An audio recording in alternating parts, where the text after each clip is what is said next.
하나님이 이 세상을 참 아름답게 만드셨습니다. 그리고 그 세상 가운데, 그 창조의 정점 가운데 우리 사람을 세우시고 사람을 통해서 너무너무 기뻤다. 그렇게 성경은 우리에게 증언을 하고 있습니다. 근데 죄를 짓게 되죠. 그 죄의 결과로 나타난 사건이 뭐냐? 바로 깨어짐입니다. 하나님과 사람의 관계가 깨어졌고요. 내 뼈 중에 뼈요 살 중에 살이로다. 정말 보기만 해도 귀한 그 하나님께서 주신 배필과의 관계도 깨어졌습니다. 나는 안 먹으려고 했는데 하나님이 주신 이 여자 때문에 내가 먹었습니다. 뿐만 아니죠. 하나님께서 만드신 창조물과 사람의 관계도 깨어졌습니다. 하나님이 만든 이 뱀 때문에 내가 먹었습니다. 우리 창세기에 나와 있는 너무너무 잘 알고 있는 이야기죠. 그렇게 세월이 흘러 그렇게 수천 년을 지내오면서요. 이 깨어짐의 극점에 다다른 세상이 바로 오늘의 이 세대가 아닌가 그런 생각을 해보고 있습니다. 제가 초기 목회할 때만 해도요. 사택에 방이 3개가 있고 주방이 따로 있었습니다. 물론 방 하나는 제 서재로 따로 쓰고 있고 쓸 수 있는 방이 2개 있었지만 아이들도 어리고 그리고 온 가족이 그 넓은 거실 겸 안방에서 잤습니다. 5명이 쫙 누워서 하는데요. 오글오글하죠. 그럴 때는요 너무 재밌었던 것 같아요.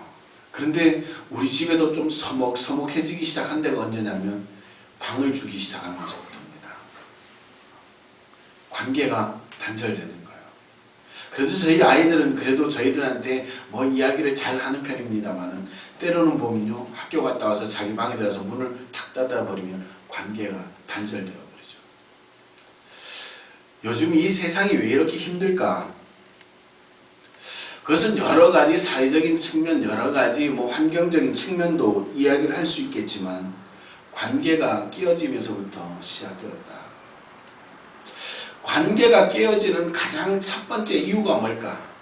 저는 나름대로 생각하기를 자기 맡은 본분에 맞는 삶을 살지 못하기 때문이라고 하는 것이죠.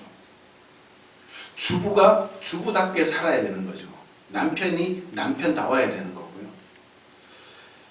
직장인은 그 직장에 직장인답게 생활을 해야 되는 겁니다. 여러분들 생각해 보세요.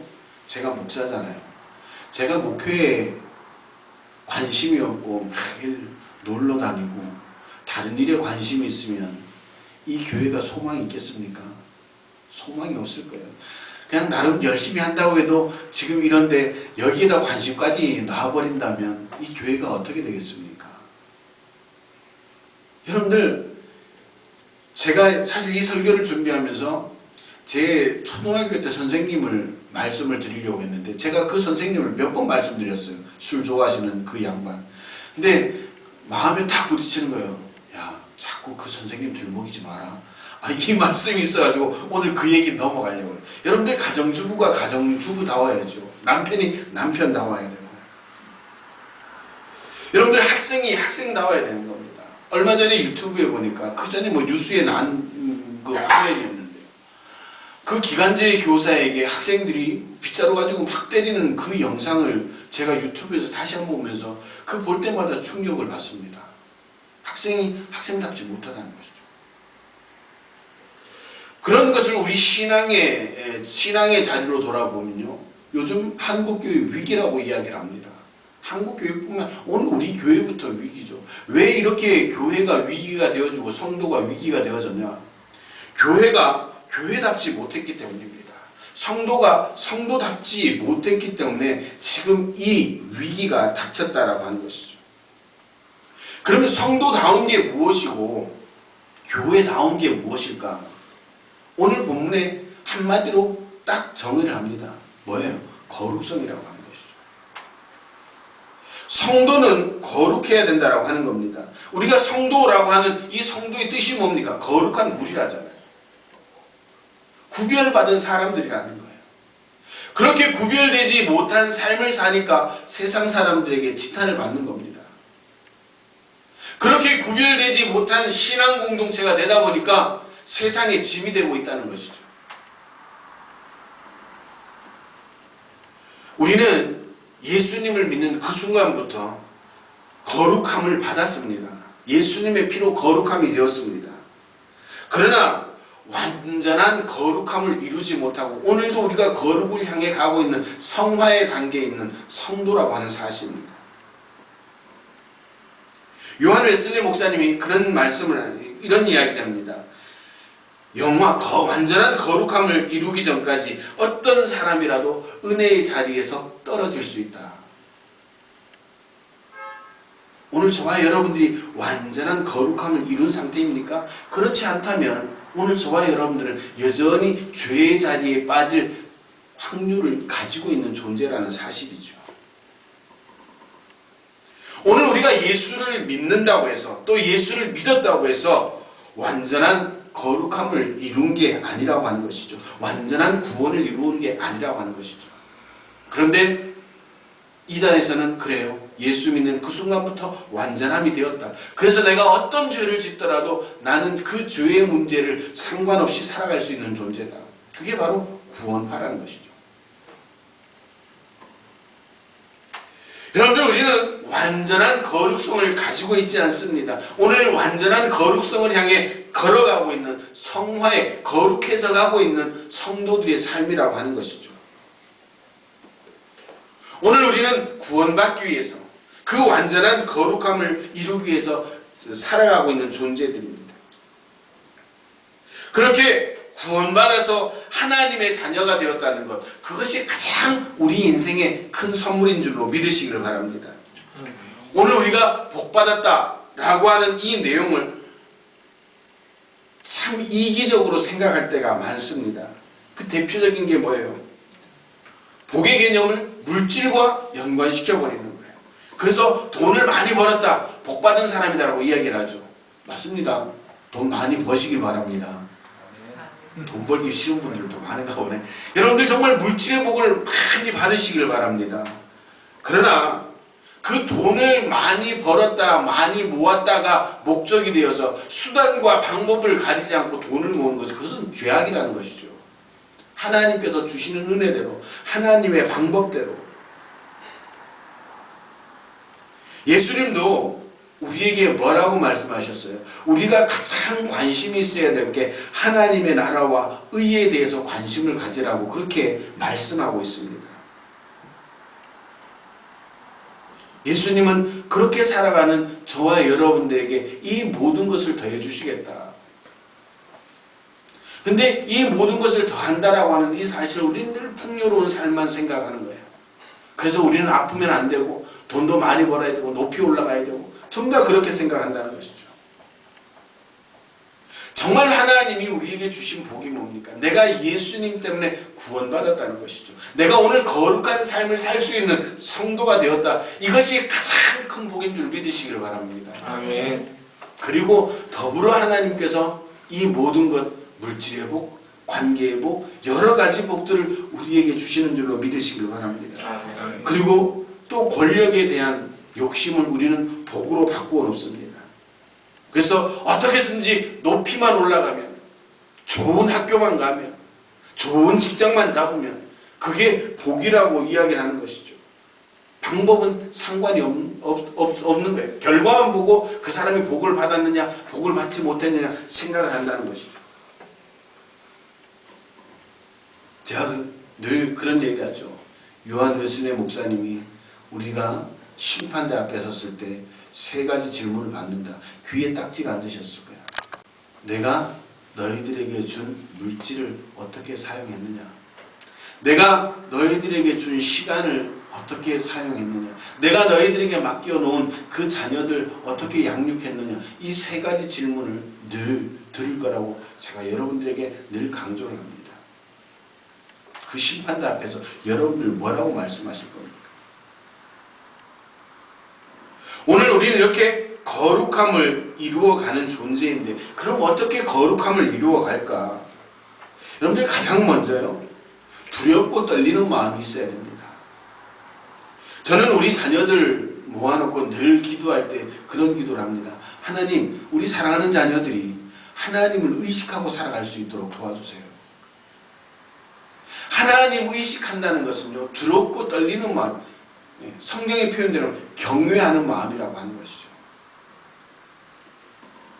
이 말은 뭐예요? 죄에 대한 경각심과 철저한 회개를 요구하는 말씀입니다.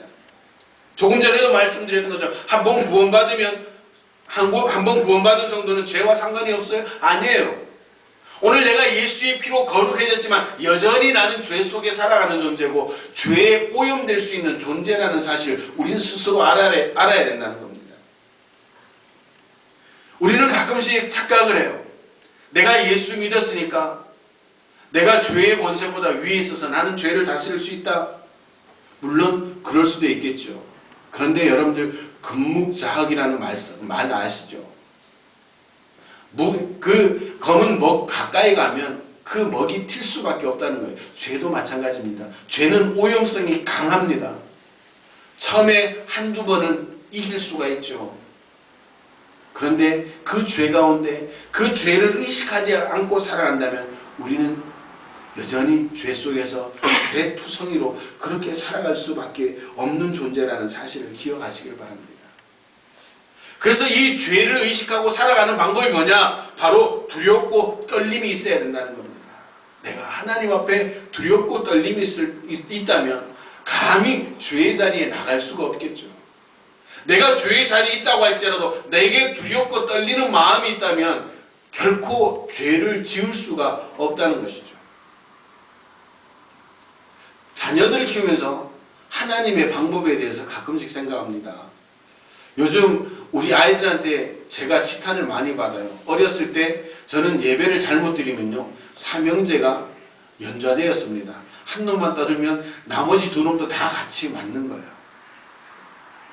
아빠 그런 얘기 좀 이제 그만하세요. 그런 아이들도 있는데, 여러분들 그런데요, 그렇게 아이들을 키우니까 지금은 이제 머리가 다 커서 자기 나름대로 생각을 하지만 어릴 때는요, 뭐예요?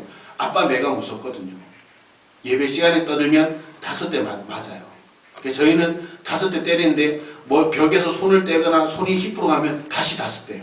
그러니까 그 엄격하게 때리는 거예요. 그러니까 아이들이 예배 시간에 그 매가 무서워서라도 예배를 그냥 조용히 앉아있는 거예요.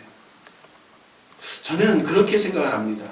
내가 하나님을 의식하고 살아가고 있는 것, 내가 하나님을 경외한다는 것은 그런 마음도 있어야 된다고 하는 것이죠. 가끔씩 뉴스에 보면 자살하는 사건들이 나오죠. 우리 둘째 녀석이 그래요. 만약에 자기도 성격이 좀 못됐어요. 까칠해요. 하는 얘기가 그래요. 천국과 지옥이 없다면 자기는 자살했을 확률도 있다는 거예요. 저는 그걸 들으면서 내가 좀 유하게 키워야 되지 않았을까 그런 생각도 하지만 때로는 저 아이 마음속에 천국과 지옥에 대한 분명한 믿음이 있어서 그래도 그 천국과 지옥이라고 하는 그 두려움 또 그 기쁨 그 감격이 저 아이를 지켜주고 있구나. 경외함이 바로 그겁니다. 내가 하나님을 두렵고 떨리는 마음으로 의식하고 살아간다면 우리는 거룩함을 유지할 수가 있고 그 거룩함을 향해서 한 걸음씩 나아갈 수 있다는 사실입니다. 구약성경 전체를 보십시오. 경외, 거룩과 같이 생각되어지는 단어가 바로 경외라는 겁니다. 하나님을 경외하라. 오늘 우리도 마찬가지입니다. 하나님을 두렵고 떨리는 마음으로 바라보지 않는다면, 하나님을 경외하지 않는다면 우리는 여전히 죄 가운데 살아갈 수밖에 없는 존재라는 사실. 아이들이 아빠의 매가 무서워서 그래도 예배 시간에 앉아있는 것처럼 최소한 그 경외함이 내가 사랑함으로 경외함도 되겠지만 때로는 내 육신이 연약해지고 내 마음이 내 믿음이 연약하고 나태해질 때 그 경외함이 내 삶을 붙잡아 줄 수 있다는 사실을 기억하시길 바랍니다. 오늘 저와 여러분들이 그 거룩함을 지키기 위해서 정말 신앙의 컨디션이 좋을 땐 사랑하니까 경외하지만 때로는 내가 내 몸, 내 마음, 내 신앙을 지킬 수 없을 때 그렇게 두려운 마음이라도 들어서 여러분들의 신앙을 지키고 여러분들의 거룩함을 지켜나갈 수 있는 그런 귀한 성도들 되시기를 주님의 이름으로 축원합니다. 두 번째는요, 그 거룩함을 위해서 간절한 원함이 있어야 됩니다. 몸부림침이 있어야 된다고 하는 것이죠. 제가 여러분들에게 강조하는 게 그거 아닙니까? 여러분들의 성도의 삶을 위해서 몸부림침이 있어라. 여러분들 신앙생활 재미로 하는 것 아니죠. 신앙생활, 저는 늘 강조하는 게 뭐예요? 신앙생활에 뭐가 있어야 된다고요? 부담이 있어야 됩니다. 시간의 부담이 있어야 되고요. 재정의 부담이 있어야 되고요. 헌신의 부담이 있어야 되고요. 근데 많은 성도들은 그 부담을 안 지려고 합니다. 그냥 내가 할 수 있는 선 안에서. 내가 할 수 없으면 못하는 것이고. 여러분들 간절히 원함이라고 하는 것, 몸부림친다고 하는 것은 그런 부담감을 가지고 여러분들의 삶을 살아갈 때 우리의 거룩함이 지켜지는 겁니다. 여러분들 간절히 원하는 그 사람, 그 몸부림치는 사람에게 하나님께서 은혜를 주십니다. 예수님도 그렇게 몸부림치는 이들에게 꾸짖지 아니하시고 후히 되어 주신다라고 성경은 분명하게 말씀하고 있습니다. 우리가 받은 선물 중에 하나가, 큰 선물 중에 하나가 바로 자유의지입니다. 내가 선택할 수 있다는 것이죠. 그렇게 시간 간절히 원함을, 몸부림침을 선택하는 성도들에게는 하나님께서 의의 멸류관, 생명의 멸류관을 주시는 줄로 믿으시길 바랍니다. 그렇게 몸부림치는 그 성도들의 삶을 하나님께서 거룩하게 해주시고, 그렇게 몸부림치는 그 교회를 거룩하게 하셔서 세상의 빛과 소금이 되게 하시고 진리의 빛이 되게 하는 줄로 믿으시길 바랍니다. 오늘 저와 여러분들에게 그렇게 간절한 원함, 그 거룩함을 향해 걸어갈 그 간절히 원함이 있어서 여러분들이 속해 있는 그 가정이 거룩해지기를 주님의 이름으로 축원합니다. 여러분들의 삶의 자리가 거룩해지기를 주님의 이름으로 축원합니다. 그 거룩한 성도가 모인 이 행복한 교회가 하나님 앞에 거룩한 신앙 공동체가 되어지기를 주님의 이름으로 축원합니다. 그리고 거룩함을 위해서 여러분들 그 부담감을 농담처럼 여겨서는 안 된다는 겁니다. 창세기에 여러분들 롯의 사위들 이야기가 나오죠. 하나님이 이곳을 멸망하신댔나. 어떻게 했습니까? 농담으로 얘기했다고요. 농담. 아이고 장인어른. 오늘 우리 신앙생활이요. 그런 간절함 없이 농담처럼 신앙생활하고 있지 않은지 한번 생각해 보셔야 됩니다. 내가 신앙을 정말 얼마나 생명처럼 여기고 있는가. 내 거룩함을 얼마나 생명처럼 여기고 내가 그렇게 몸부림치고 있는가. 오늘 우리가 그런 몸부림 없이 이 세상을 성도로 살아가기가 힘든 세대가 되었습니다. 얼마나 주위에 유혹이 많습니까? 그런 진지함이 있을 때 우리의 삶이 정말 보석과 같이 빛나는 그런 믿음의 삶이 되는 줄로 믿으시길 바랍니다. 또 우리가 거룩해지기 위해서요, 원망과 시비를 없애야 됩니다. 우리는 지난주에도 제가 말씀드렸던 것처럼 성도들이 착각하는 게 뭐예요? 성도는 어려움이 없다. 그렇게 아니에요. 성도도 사고 날 수 있어요. 저희 외숙모님이 새벽 기도를 다녀오시다가 높은 다리에서 떨어지셨어요.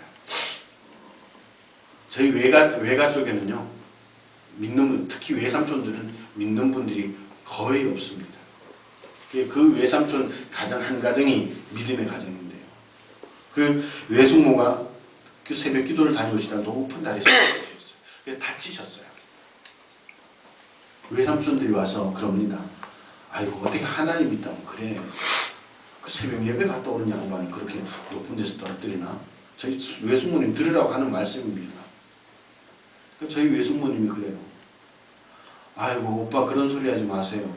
그 높은 데서 떨어졌나? 외숙모니까 오빠가 아니었구나. 그 떨어졌는데 내가 안 죽고 이렇게 살아있는 게 하나님 은혜예요. 그 얘기를 하더라고요. 도전을 받았습니다. 성도도요, 살아가면서 어려움을 경험할 수가 있어요. 환경이 어려워지고요, 재정적으로 어려워지고요, 자녀들 때문에 어려움을 당할 수도 있고요, 내 몸이 아플 수도 있고요. 근데 믿음의 사람, 성도가 뭐예요? 성도는 하나님께서 도우셔서 그런 모든 어려움을 피해가는 것이 아니라 하나님의 도움으로 그 어려운 환경을 극복할 수 있는 사람으로 만들어주시는 줄로 믿으시길 바랍니다. 그래서 세상 사람들은 어려움을 만나면 원망합니다. 나를 왜 이렇게 낳아주셨나? 부모님을 원망하고요. 나는 왜 이렇게 못났을까? 자기 자신을 원망합니다. 그리고 그 원망의 대상을 찾아서 누군가를 비난하기를 원한다는 것이죠. 오늘 우리 믿음의 사람은 그렇게 살지 말자는 것이죠. 내가 어렵다고 해서 하나님이 계시지 않는 것이 아니고 우리에게 그 어려움과 그 환경을 통해서 우리의 삶의 지경을 넓히고 믿음의 지경을 넓힐 수 있는 기회를 주시는 그 놀라운 은혜를 경험하시길 주님의 이름으로 축원합니다. 아멘. 믿음의 조상들 여러분들 보십시오. 누구 하나 편안하게 신앙생활, 그 믿음생활 한 분이 없습니다. 그런데 그분들은 그 어려움을 극복했기 때문에 정말 믿음의 조상이 되었고 믿음의 선배가 되었고 지금도 존경하고 우러러보는 이유가 바로 거기 있는 겁니다. 우리가 잘 알고 있는 사도 바울 그렇잖아요. 지하 감옥에 있을 때 하나님 도대체 뭡니까? 내가 지금 주의 복음을 전하다가 내가 이렇게 갇혀야 됩니까? 아니었잖아요. 주의 일을 하다가도 그렇게 역경을 만나고 환난을 만났음에도 불구하고 그는 그곳에서 하나님을 높여드렸습니다. 원망하지 않았다는 것이죠. 교회 안에도 마찬가지입니다. 우리 교회 안에 성다 천사들만 살고 있을 거라는 착각을 하고 있죠. 그래서 저 사람이 내 마음이 저 마음이고 저 마음이 내 마음이고 그렇게 생각하는데 그래요? 아니잖아요. 제가 여러분들의 마음을 다 맞출 수도 없고 그렇다고 여러분이 제 마음을 다 맞출 수 있겠어요? 아니죠. 그렇다고 여러분들 그럴 거예요? 어떻게 내가 저런 목사 만나서 이 모양일까? 저는 여러분들 보면서 어떻게 하나님 성도들을 붙여줘서 저 모양이 붙여줬을까? 그렇게 생각하면 그 교회에 소망이 있겠습니까?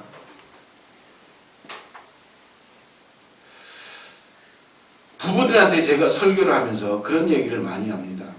돕는 배필. 저의 가정도 보면요 정말 치열했습니다.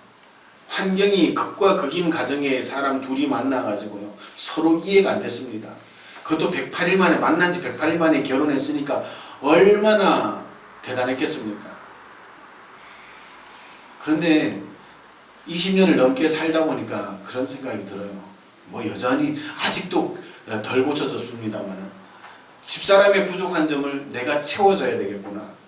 또 내가 부족한 점을 집사람이 채워줘야겠구나. 제가 부족한 점이 더 많습니다. 여러분들 그렇게 살아가는 거예요. 원망과 시비한다고 좋아질 게 없다는 것이죠. 부족한 점이 보이면 돕는 배필의 의미가 뭡니까? 채워주는 겁니다. 교회 안도 마찬가지죠. 지체라고 그러잖아요. 지체들은 서로 원망하지 않습니다. 머리 한쪽만 두통나도 온몸이 아픕니다. 여러분들 망치질하다 오른손이 왼쪽 손가락 찍었다고 해서 왼쪽 손가락이 오른쪽 비난합니까? 그리고 오른손이 모른 척 합니까? 아니죠. 온몸이 그 다 왼손가락 붙잡고 다 같이 아파하는 거예요. 그게 바로 교회가 교회되어지는 것이고 거룩성을 회복하는 겁니다. 오늘 우리가 그렇게 서로 안아주지 못하고 포용하지 못하고 채워주지 못해서 우리의 거룩함이 상실되어져 간다는 겁니다. 교회의 그 거룩함이 상실되어져 가는 거예요. 요즘 전도를 하다 보면 제일 많이 듣는 이야기 중에 하나가 뭡니까? 교회에 사랑이 없다고 해요. 여러분들 이것은 정말 두려운 마음으로 들어야 될 이야기입니다. 교회에 사랑이 없다. 그 사랑이 회복되어지면 거룩함이 회복되어지는 줄로 믿으시길 바랍니다. 원망과 시비보다 부족함을 채워줄 수 있는, 안아줄 수 있는, 보듬어줄 수 있는 그런 성도들, 그런 가정, 그런 교회가 되어질 때 우리의 삶이 거룩해지고 여러분들이 섬기는 그 가정이 거룩해지고 이 교회가 거룩해지는 줄로 믿으시길 바랍니다. 그리고 마지막으로 중요한 것은요, 세상에 휩쓸려서는 안 된다라고 하는 것이죠. 오늘 본문에 가장 중요한 단어가 바로 거룩입니다. 이 거룩이라는 것은 구별된 삶을 사는 것이죠. 그런데 이 세상에 휩쓸리게 되면 그 거룩함을 상실해 버립니다. 여러분들 스스로 그렇게 생각할지 모르죠. 나는 안 휩쓸립니다. 여러분들의 삶을 한번 돌아보십시오. 여러분들이 혹 여러분들의 작은 삶의 한 부분을 타협하고 있지 않은지, 노해야 될 것을 노하지 못하고 적당히 그냥 그런 것처럼 살아가고 있지 않은지 여러분들 한번 생각해 보시길 바랍니다. 정말 세상에서 영유할 수 있는 그런 믿음의 사람들이 되어질 때 우리에게 거룩함이 정말 급격하게 생성되는 줄로 믿으시길 바랍니다. 세상 사람들은 다 괜찮다고 할 때 우리는 아닌 것을 아니라고 할 수 있는 그런 믿음의 결단들이 우리의 삶을, 우리의 신앙을 거룩하게 하는 겁니다. 세상 사람들이 왜 교회를 비난합니까? 왜 성도를 비난합니까? 타협하기 때문이죠. 적당히. 교회 가면 성도 같은데 삶의 자리로 돌아오면 여전히 변하지 않는 그런 사람들, 그런 성도들이라고 얘기해서는 안 되겠죠. 그런 종교인들 때문에 지금 한국교회에 부담이 되고 있는 겁니다. 오늘 저와 여러분들 한번 생각해 보시길 바랍니다. 나는 정말 한국교회에 부담을 주고 있는 존재가 아닌지, 아니 우리 행복한 교회에 부담을 주고 있는 존재가 아닌지 여러분들 한번 생각해 보시길 바랍니다. 예수와 도가 분명한 신앙, 그것이 거룩함을 회복하는 길이라는 사실을 기억하시길 바랍니다. 작은 것에도 타협함이 없이, 작은 일에도 마음 괴로워하고 막 신앙의 뒤틀림을 느낄 수 있는 그런 예민함이 있을 때 우리의 거룩함이 지켜질 수 있다는 사실을 기억하시기 바랍니다. 저는 이 시대의 교회를 관통하는 단어가 이 거룩이어야 된다고 생각을 합니다. 프로그램, 교육 다 중요하죠. 그러나 그 가장 밑에 저변에 가장 반석처럼 잡고 있어야 될 것이 바로 이 거룩성이라는 겁니다. 거룩성 가지고 교육하고, 거룩성 가지고 말씀을 보고, 거룩성을 가지고 시스템을 돌리고, 그렇게 거룩성이 있어야지 교회가 교회 되어지고 성도가 성도 되어지는 겁니다. 적당히 세상의 방법으로, 세상의 시스템으로. 큰 교회 선배 목사님이 그런 말씀하세요. 큰 교회가 목회하기 쉬울까? 작은 교회가 목회하기 쉬울까? 어쩌면 작은 교회라고 얘기할 수도 있겠죠. 근데 그 선배 목사님이 큰 교회가 하기 쉽다는 거예요. 왜? 큰 교회는 시스템이 구축되어 있어서 그냥 담임 목사가 관여하지 않아도 굴러갈 만큼 굴러간다는 거예요. 오늘 우리의 신앙이 그렇습니다. 이 거룩의 시스템이 굴러가지 않으면, 세상의 시스템이 굴러가기 시작하면 이 교회가 급격히 세속화되는 거예요. 이 교회는요, 우리 성도들은 거룩함이라는 이 시스템으로 굴러가게 만들어야 되는 겁니다. 그렇지 않으면 교회는 소망이 없습니다. 그렇지 않으면 성도는 소망이 없는 겁니다. 내가 잃어버린, 상실해버린 그 거룩함 하나가, 그 화살이 오늘 우리 한국교회를 향해 돌아오고 있다는 사실을 기억하시길 바랍니다. 지방의 장로님과 이야기를 하다 보면 그런 말씀을 하시는 분들이 계세요. 직장생활을 하면서 술, 담배 제가 안 된다고 제가 말씀드렸습니다. 그렇다고 뭐 오늘부터 가서 술, 담배 하자 이런 얘기 아니죠. 술, 담배 를 이야기를 하면서요. 그 직장 동료들이 그런다는 거예요. 뭐 어느 교회 장로는 술 한 잔은 괜찮다고 하던데, 아유 그 사람은 술 한 잔은 하던데. 저는요, 그분의 그 술 한 잔이 화살이 되어서 지금 한국교회를 향해 쏘고 있다는 겁니다. 오늘 나의 삐뚤어진 잘못된 생각이, 나의 그런 회색적인 그 신앙이 화살이 되어서 오늘 우리 자신을 쏠 뿐만 아니라 이 한국교회를 향해서 그 살이 날아오고 있다는 사실을 기억하시길 바랍니다. 오늘 그 화살을 막는 법이 뭐예요? 거룩함입니다. 이 거룩함이 교회의 시스템이 되어지고 그 거룩함이 우리 성도의 시스템이 되어질 때 우리는 세상의 화살로부터 안전할 수 있다는 사실을 기억하시길 바랍니다. 지금까지 어떻게 살아오셨습니까? 정말 거룩함을 위해 몸부림치며 살고 계십니까? 하나님을 의식하고 늘 두렵고 떨리는 마음으로 그렇게 거룩함을 위해 살아가고 있습니까? 원망과 시비 없이 세상의 문화에 휩쓸리지 않는 그런 믿음의 결단을 가지고 있습니까? 오늘 우리는 이 거룩함을 회복해야 될 절대적인 시기라는 사실을 기억하시길 바랍니다. 그것은 교회에 나와서 예배 드리는 것부터 시작해서 우리의 삶의 자리로 돌아가 그 예배의 가치들을 증명할 때 우리에게 그 거룩함이 생겨난다는 사실을 기억하시길 바랍니다. 오늘 우리 행복한 교회가 그 거룩함을 회복하는 가장 첫머리에 서는 그런 교회가 되어지기를 소원합니다. 이 농공지역, 이 대구 지역에서 그 거룩함을 회복하는데 가장 1등으로 선두에 달려나가는 그런 교회, 그런 성도가 되어지기를 소원합니다.